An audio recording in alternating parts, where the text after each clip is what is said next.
Hello again, and welcome back for this week's Brain Coach tip. It's Jan Bedell, the Little Giant Steps Brain Coach.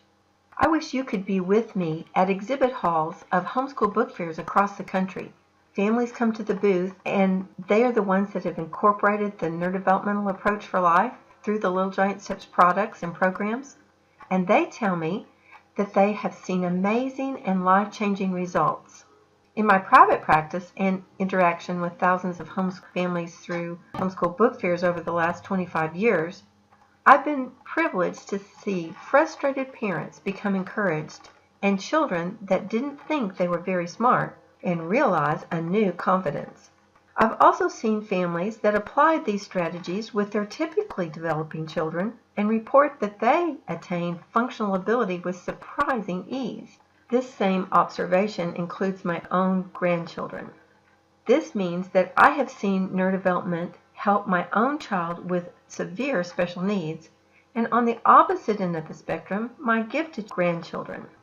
My goal today is to equip you with resources and reassurance that it can be easier for your child too, and God can use you to make it happen. Please share this podcast with your friends and family. You just never know when you might be the link God wants to use so another family gets the help they're praying for. This week, you'll hear part 2 of Create a Positive Learning Environment from a neurodevelopmental perspective. Now let's join the conference attendee.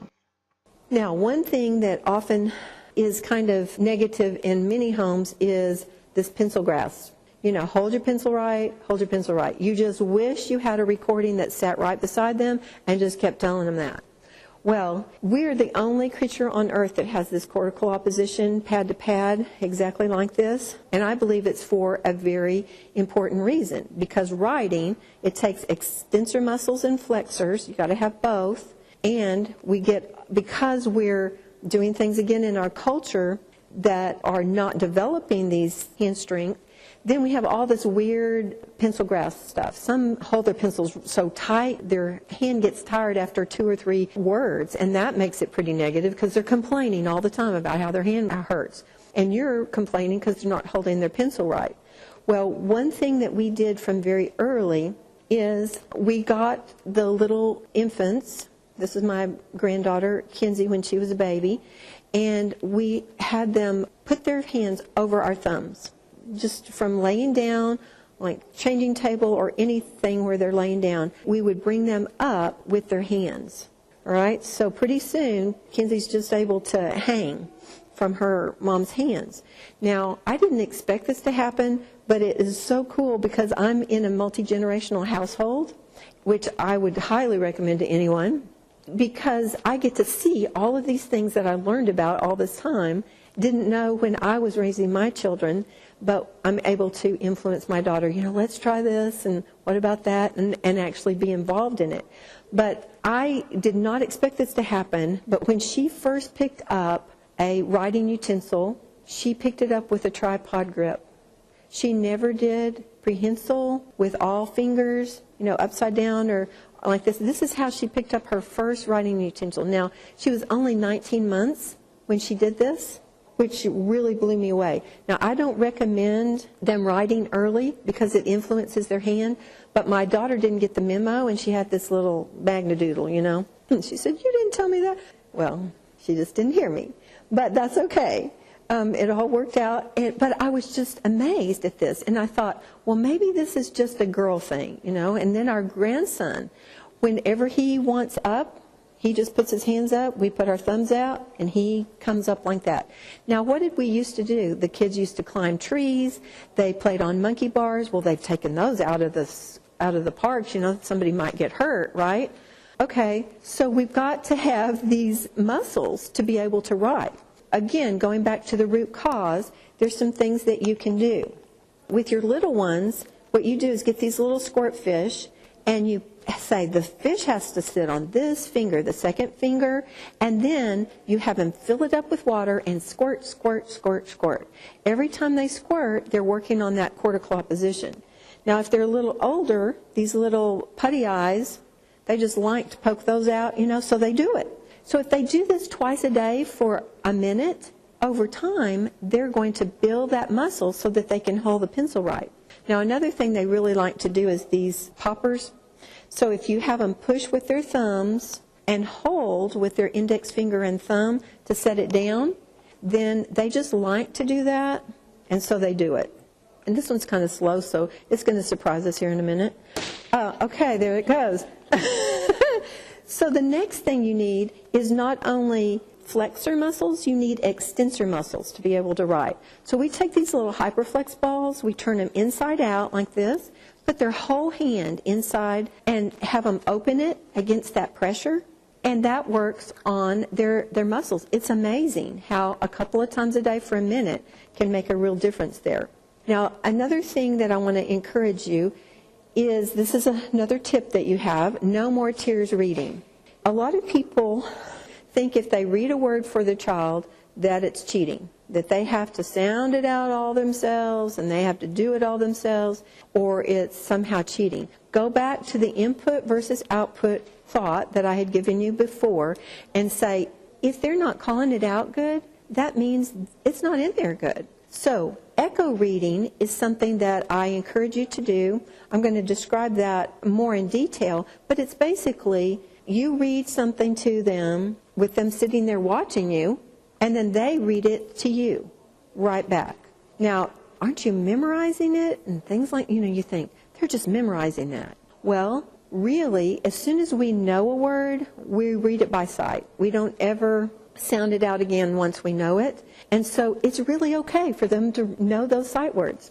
Another tip that I have for you is in the creative writing. Now, how do we usually do creative writing? We sit the child down and we say, okay, now write about a baseball game. And they just kind of sit there, and nothing happens. And you're going, put something down here. Let's put something on the page. And you're still trying to get some information out. Well, I love this picture speller for young writers. Not only does it give the word and the correct spelling of the word, but it gives them ideas. So you put this down in front of them and you go, write a story about a baseball game. And they say, oh yeah, I could write about the glove that they catch with and the base that they go to and the peanuts that you buy for a snack at the baseball game. So it's giving them the input that they need so that they can be successful with that. So another tip is no more tears math. Some kids are just so having trouble with math that they just want to just break their pencil because math is so hard for them. One thing I would like you to consider is something like visual circle math. This is to help them catch up quickly on all the operations, or if they're really gifted in math, move ahead quickly in operations. So what we do is teach them visually. I don't know if you can see that for sure, but where it says it's underlined and in quotes and it's bold, that's all you say. 5, take away 3. And then you point. You say 5. Then you say count. 1, 2, 3, 4, 5. Take away 3. 1, 2, 3. And then what's left? And then you count. 1, 2. So that kind of thing is really easy, especially when their processing is low, for you not to say much. Just say a few words. That makes it a whole lot easier. If your child's struggling with math, you can look into that at our booth. The other tip that I have for you is 50% instruction on math. What this means is you do a problem, they do a problem. You do a problem, they do a problem. Now you're going to go, isn't that cheating? I can't be doing their math for them. Go back to the input versus output again. And remember, we've got to put the information in. So it's going to be a whole lot more positive if you sit there with them. You do a problem, they do a problem. You do a problem, they do a problem.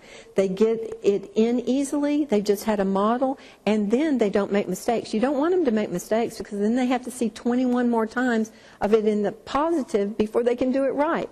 So that's especially important with math facts. We have these magic cards, but our society has decided these flashcards are just the thing to drill and work on math facts. Anybody use these? Probably a lot of you? Yeah. Okay, so this is either a magic card or it's a test. One of the two. You hold up this card and you're wanting something to come out of that brain and you knew this yesterday, come on. Well, If it's not in there good, it's not going to come out good. So with our system, they see, hear, say, and write 5 math facts 14 times a day. And you'd think that would take a long time, but it only takes 6 minutes. 1 minute here, 1 minute here, 2 minutes here, 2 minutes here. And then they do a speed drill, which is what you usually do. But they don't do any output, which is the speed drill, until they've had 60 exposures of the correct information. Pretty amazing. Now, this is what I'm going to give away. If you got one of those yellow slips, this is what I'm going to give away at the end. This is a companion to the rapid recall where they can just be independent, or if they just need a little tune-up on their math facts, they don't have them good, they can use this computer program to get that input they need. All right, so now we're going to go on to the sin nature. So input is important to create that positive learning environment, because you don't want to be testing them all the time, because they don't like that. It kind of makes them, especially if they don't know it, kind of makes them unhappy. So the sin nature, that's the external part that they have control over. Now, we must have a system of behavior modification that works to change the behavior. That's the whole goal. So what we're going to talk about now is changing behavior, and the consequence has to change the behavior. So we're going to talk about one particular thing that you can do, but it's not the only way to have a consequence. Now, usually what happens is the child is repeatedly warned to do something, and then we get a little escalated more and more until they finally do it. What happens is they hook our emotions, and they're just dragging us all over the place, with that. So we want to have that gone from our life. We want to stay totally calm and help them to understand that there's consequences to their behavior. We're using the scripture Titus 3:10. It says, warn a divisive person once and warn him a second time, and then have nothing to do with him. Solitary confinement, that's the most punishment that they have in prisons. So one consequence that you can use is a timeout for this particular aspect, and the timeout does not work typically with the age. Some children, if they are 3 and they are in there for 3 minutes, it changes everything. Like my grandson, if he was in there for 2 minutes, he would just be falling apart, going, I'll never do that again kind of thing. And my granddaughter, when she was 3, she needed more time because she's very strong, firstborn, all that kind of thing. So you don't necessarily go with the amount of time per age, but what is going to change the behavior of that child. We are looking at what we call token economy or a strike system. So the strike system is the same as token economy. It's just using physical marks on a page instead of an actual token. I call this grace points. God gives us grace, and then there's consequences. The same thing can be used for a child. So what we're going to do is have a family meeting, and before the meeting, mom and dad sit down and write a list of activities that are going to cost them a token. So you give them 3 tokens at the first of the day, and that's like the one once, one the second time, and then have nothing to do with them on the third try. The tokens come to them, and you say in the family meeting, I'm going to give you 3 tokens or 3 points at the beginning of the day, and as long as you have 1 token left, you can stay in family life. When all your tokens are gone, there's a consequence. So here's the list, just a sample list. You want to make a short list. Disobedience and dishonoring covers almost everything. If there's something very specific, they're just arguing all the time, you might put arguing on there. Or if there's hitting going on, you might put hitting on there. Arguing about whether it should be a token is definitely on the list, because if you say it's a token, it's a token. All right? Or if it's a strike, it's a strike. So you have this family meeting, you say, we love you too much to let you continue through life like this. This is what we're going to do. We're going to give you the tokens at the first of the day. If you lose all your tokens, there's a consequence. And you have agreed on that together.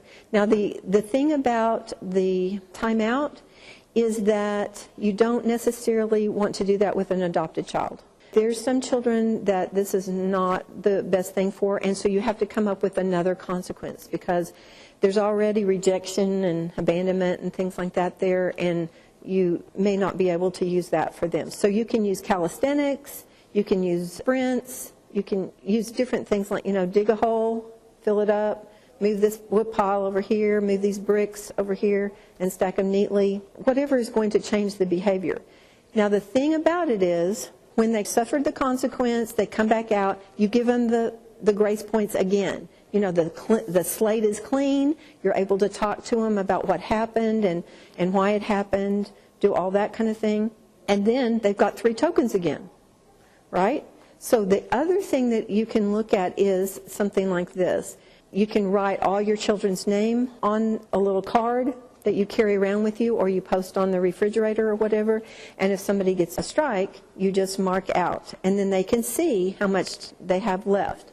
Now, one lady that was a client of mine, she had a little 10-year-old boy that's smart as a whip, and he was just turning her everywhere but loose. And she had gone to every behavior management thing that you can think of, She listed all her resume of those, and none of that had worked. And she says, I doubt this is going to work, but I'll try it.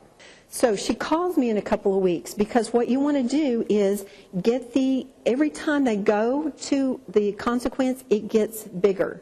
So if they're in there for 5 minutes, it's 6 minutes. If they're 12 years old, it's 10 minutes, and then it's 15 minutes. You can go up by increments, because very quickly, within 2 weeks, you want to reach their tolerance level that they say, I don't want to ever have to do that again. Well, this little boy had suffered the consequences a few times, and he only had 1 token left. She said he pulls it out of his pocket, he kisses it, says, stay with me, baby, puts it back in his pocket. So what this is doing is bringing their awareness up of, oh, I'm in control of this. I have to keep this. And, it's like it changes their behavior. I only have 1 token left. Okay, what'd you say? What'd you want me to do, Mom? So it really is very effective. The biggest challenge to this is your consistency. If it's on the list, you have to take a token, whether it's the first token or the last token. If it's in the grocery store, you have to leave your groceries and go home, and there's the consequence. But the good news is it's typically for only 2 weeks. If you really do it right, it gets longer each time, up to their tolerance level, and it's uncomfortable. I usually send them to the bathtub because it's close to the toilet. They don't have to ask to get out of timeout to go to the bathroom, and it's not very comfortable. So, of course, with no water, the bathtub with no water, or the laundry room, or in the entry where they're turned around and they can hear things, but they're not included in the family life. And then you just have great stuff going on with the other kids while they're in timeout. So it really gets to them pretty quickly. Now, the other thing that you want to do is tell them what they're getting, because they are still in family life. They can play with their friends, they can watch TV, they can go outside, they get to play computer games, they eat with the family, they have access to their toys. All that might be the list for the 8-year-olds. Then the 16-year-old, they get to attend events, maybe use the car, access to the computer, be involved with their friends. They've got their MP3 players. I probably need to update this. I'm a little behind the time here, but I'm not very technical. Video games, things like that. Now, this works for all ages pretty much. I would say 3 and up can utilize this. There was a 16-year-old that tried, the mom was just like so fed up with this rudeness. This was a big issue in his life. He would just come in racing through the kitchen and say, no time to eat, and just, go off. Well, he had suffered the consequences a few times, and then he just started to race through the kitchen, and he stopped himself and he goes, sorry, Mom, I didn't have time for breakfast. I'm going to school now. So much more pleasant with this kind of thing.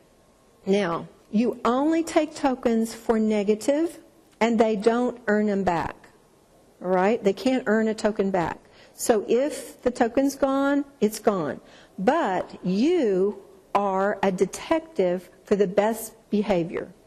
So you're walking around going, that's so great. You took your plate to the sink without me even asking. And you're just doing all kinds of wonderful, intents on the positive. And then when it's a token, you just name it and claim it. You go, disobedience. All right? You're just totally, Mom, that shouldn't have been a token. And you just hold up 2 fingers. You're totally unaffected by what they're doing. They may lose them all right there, but they're going to stop themselves the next time because they don't want that to happen. So in the meantime, again, you're intense on the positive. Remember your positive chart, and you're going to try to comment on everything.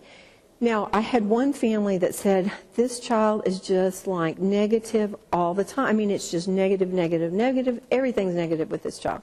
I said, okay, find something that he's doing right and take a picture of it.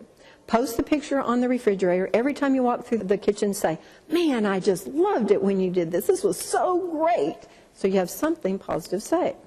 The other thing you can do is if they don't lose all their tokens in a day, because I know, especially you moms, you want to reward their positive behavior. So the other thing you could do is, like, if they don't lose all their tokens, you could put a little sticker on the calendar. And they, after 5 or 7 or however many you determine, days without losing any of their tokens or losing all their tokens at first, you can have something wonderful that happens. They can have lunch with Dad on Saturday or go to the park or something good that happens. All right. The other thing that can help you with a positive environment is these 3 keys. One is frequency. That means how many times something comes in. Intensity, we talked about that, how strong the information is. And then just an example of that is, in our society, we're usually going, oh man, you wet your pants again, you're really pretty intense on the negative, you should have told Mommy and all this. When they go where they're supposed to go for the first time, you just kind of, finally maybe he's getting it kind of thing. Well, you want to have something real intense. Dad's giving him a high five here, but when in this particular family, Johnny went where he was supposed to go for the first time, and Mom and Dad went in and had a swing dance. I mean, they were just really excited and celebrating and all that kind of stuff. And Johnny couldn't wait to get back on the pot to see what was going to happen next. That was pretty cool. This is something that I want to help you understand, that where you can just make a little change and change things to the positive. What if you had a first grader and they were really excited about school? All the siblings are in school and now they get to come to school. And so you give them their math page and then they work and work and work and they're so excited they bring it to you and there's 2 wrong on that page. What typically gets the attention on that page? The ones that are wrong. You circle them and hand it back to them. Well, then they take this page and they go, got big red marks on my page and I thought math was going to be fun and I don't know about school. All right, so what if you do the opposite? What if you check all the ones that were right? My granddaughter is doing a speed drill. She's only 5. But when she gets through, there's 30 problems. And so I'm going over there checking. Oh, this one's right and that was good and that's great. And, just checking all the ones that are right. And then if they were wrong, I just erase it and tell her the answer. So if you just did that, checked all the ones that were right, and then said, oh, let me show you about these 2, and you just did it for them, then they have the input they need to be able to be successful the next time. So they're taking their paper over there and, wow, look at all these checks. This is so cool. This is wonderful. And they feel much better about school. So it's going to help you with a positive environment, and they're going to want to do things better. So frequency is how many times you do something. I recommend twice a day for just 5 minutes for math. And intensely, you do a problem, they do a problem. Then duration, this is how long something happens. Now, have any of you had this situation where you set your little 3rd grader to work in math and said, I'll be back in just a little bit, and you go do something, and you come back, and he's looking out the window, or he's upside down building fuzz balls with the carpet fuzz, something like that. The intensity is gone at that point. So you get a lot more mileage if you just do that frequency. I know you're going, gosh, sit down with them. Well, yes, because then you don't have to do all that checking and negative stuff later. You've done all the positive, then you're through. It really works well. So frequency, intensity, and duration. I want you to remember that, and if you don't have other things to do at 4 o'clock, I'm going to teach you how important this is and demonstrate to you how amazing this is in the Organizing Einstein, where I'm going to teach you something that you didn't anticipate, and it's only going to take me, like 30 seconds to do it. So that's going to be today at 4 o'clock. And you can come by and get that test kit at the top of any hour. And again, we're going to give away one of these visual input and bonus reviews to help with math facts. And if you have this with that other system with the rapid recall, then the child can be totally independent in working on their math facts. If you want to know about the podcast that I'm doing, braincoachtips.com, you can come get one of these cards. I've got about 30 up right now. I do one a week, and that will give you more information about this. Thanks so much for coming. I really appreciate your attention, and I'm hoping that this is helpful to think of it differently, not just what the behavior situation is, but other things that could affect it. I'm hopeful that you found this information a great deal of help. If you have any questions about implementing this strategy, email us at office@littlegiantsteps.com or join our Facebook group accessible from the website littlegiantsteps.com. Please stay tuned to make life and learning easier. Next week, I will share with you some autism solutions. There are many factors that cause autistic symptoms and the broad spectrum of this label's severity. Until next week, it's the Brain Coach signing off and reminding you that neurodevelopment is a dynamic approach to life at any age. So think differently. The solution is not in the problem.